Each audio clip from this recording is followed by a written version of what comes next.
Okay, so the next thing we want to do is we want to get this sound to stop right in midstream. And I'm going to show you how to cut sound layers in half. First of all, um, let's listen to our sound one more time. I'm going to, we have our flat sound, which is that sound. And then I turned off the audio for that, and we'll listen to our bounce sound. So what I want to happen is I want it to essentially go flat mid-bounce. And so I want to cut the sound off maybe right here or something.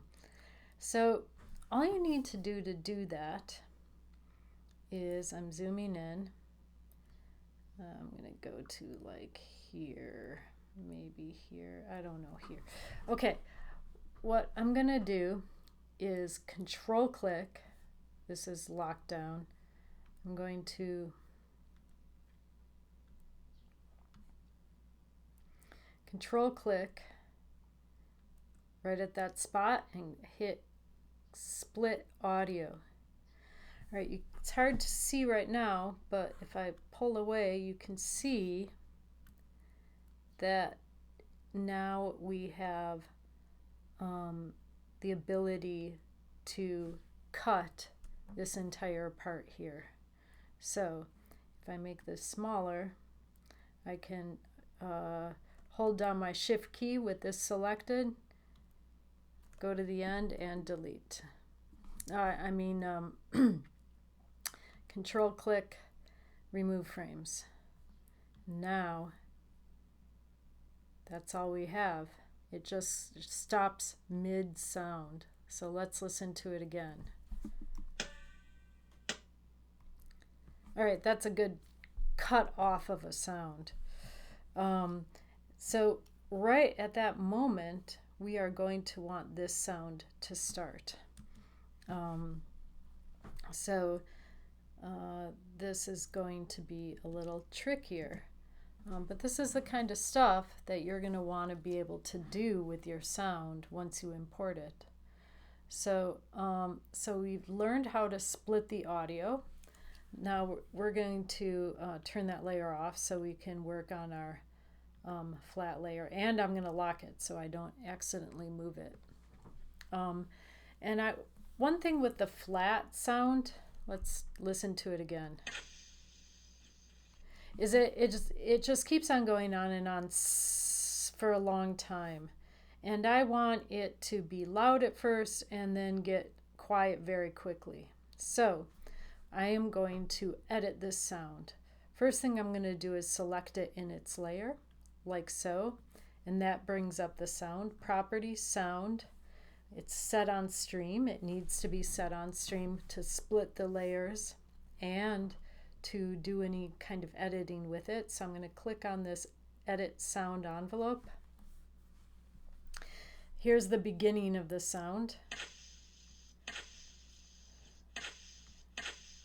Okay, so now what I'm going to do, let's get rid of that, is get rid of this too.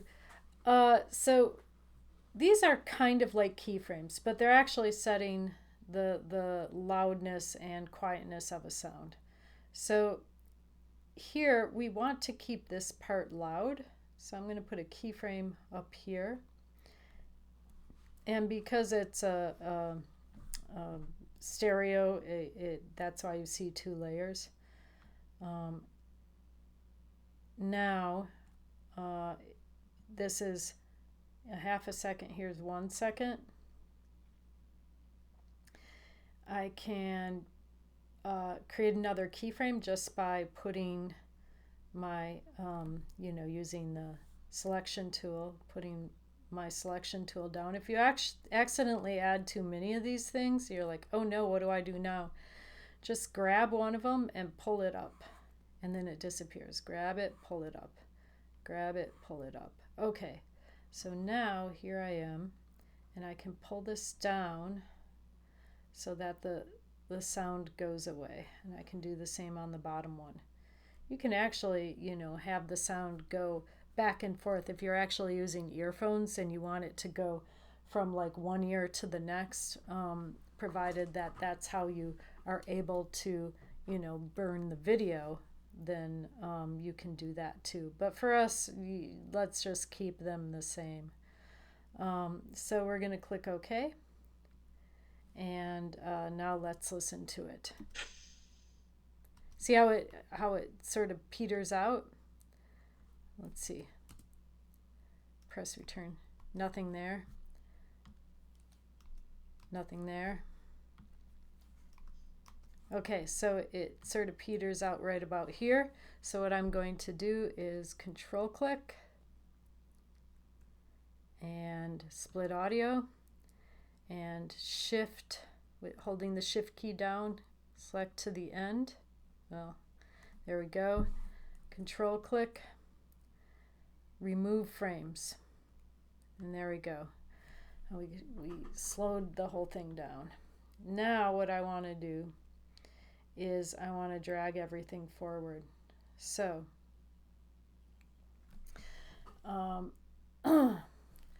let's do that.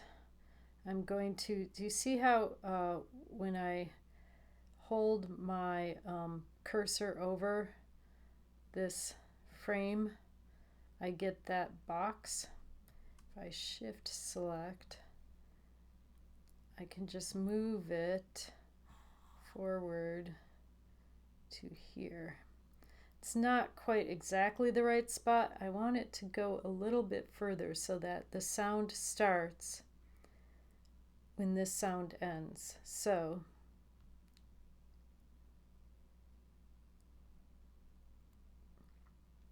that's too much. You got to make sure you see that little white box if you want to do this, and select the whole thing. I think we're almost there. Let's see how this sounds. I'm going to press return now. Perfect. So now we can really quickly, like, I'll just show you kind of how this will work. So say we make a ball. Whoops. Let's make a new layer. We make, oh, there's our ball. Okay. And so set. Let's undo this because I think I made it on the wrong layer. Okay. Make a ball here. And move it. We got a F8 ball. I'm just doing a quick and dirty version of it. So let's see. So there's our ball, and then it hits here. So we have the visual before the audio.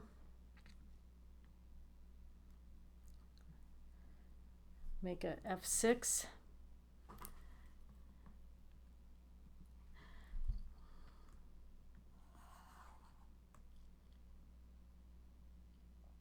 Bounce. It goes up. F6.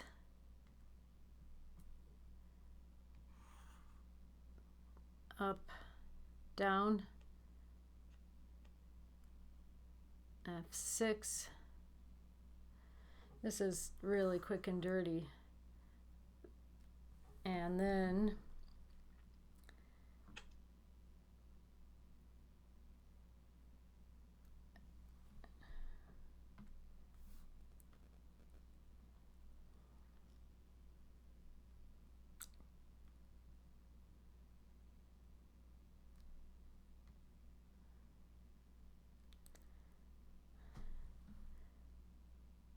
I did this wrong.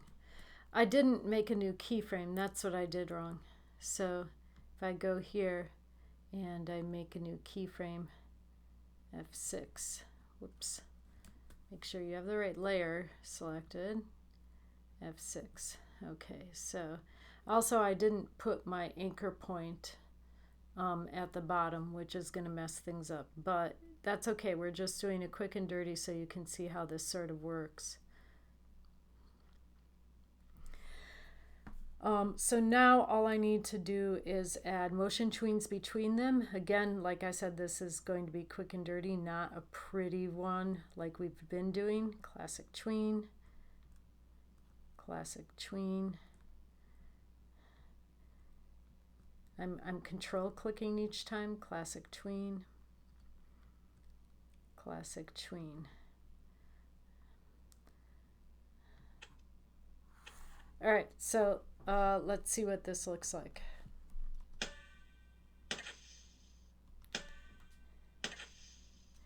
I mean, you know, it kind of, this is a really fast version of it, but you get the idea. Now, if I turn off the audios on this, let's see what it feels like.